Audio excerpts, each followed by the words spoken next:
Bessie Smith was born on April 15, 1894 in Chattanooga, Tennessee. She was the first black performer to sell between 800,000 and 1 million copies. She was one of 7 children.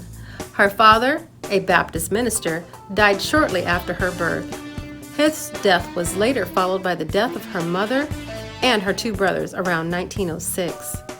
She and her remaining siblings were raised by their aunt. It was around this time that Smith began to perform as a street singer, accompanied on the guitar by one of her younger brothers, Clarence.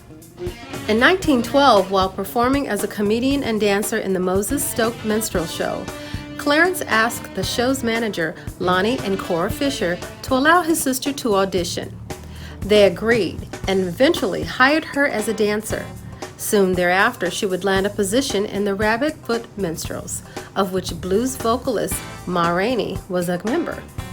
Rainey took Smith under her wing, and over the next decade, Smith continued to perform at various theaters and on the vaudeville circuit.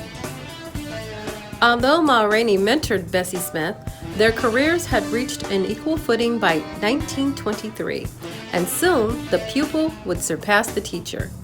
In 1920, a blues singer named Mamie Smith, of no relations, recorded Crazy Blues, which was so vastly popular that it essentially created an industry for blues songs recorded by women. Both Ma Rainey and Bessie Smith were scooped up by record companies. In 1923, Smith's big break came when she was discovered by Columbia Records. It helped launch her successful career of 160 titles. Bessie's first record for Columbia, Downhearted Blues, was a smash hit that reportedly sold 800,000 copies. Bessie would go on to rack up many more hits and become a star. Bessie purchased a custom-designed railroad car for herself and her troupe in 1925. This allowed her to bypass some of the dispiriting negative effects of racism found in both northern and southern states.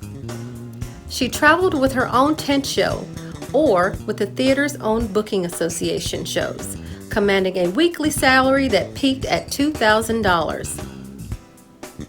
In her recording career, Bessie Smith worked with many important jazz performers, such as saxophonist Sidney Bechet and pianist Fletcher Henderson and James P. Johnson.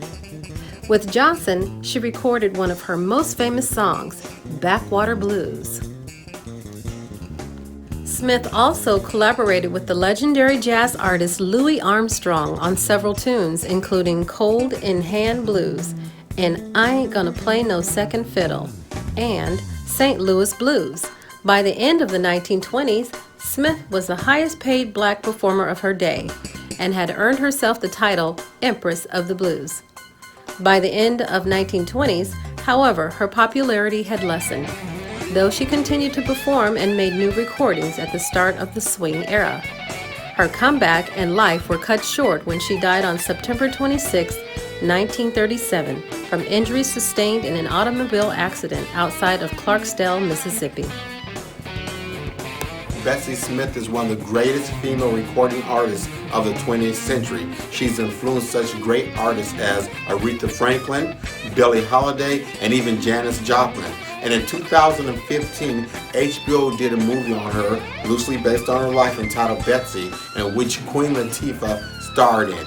Once again, my name is Torrin S., and I want to thank you as always for joining us for another great African moment in American history. Feel free to subscribe to our new Black History and Info website, OurStoryYourTruth.com. For the next year, this website will be updated on a weekly basis, consistently bringing you fresh material, including many which will not be on this channel. And don't forget to hit the subscribe button below. Thank you very much.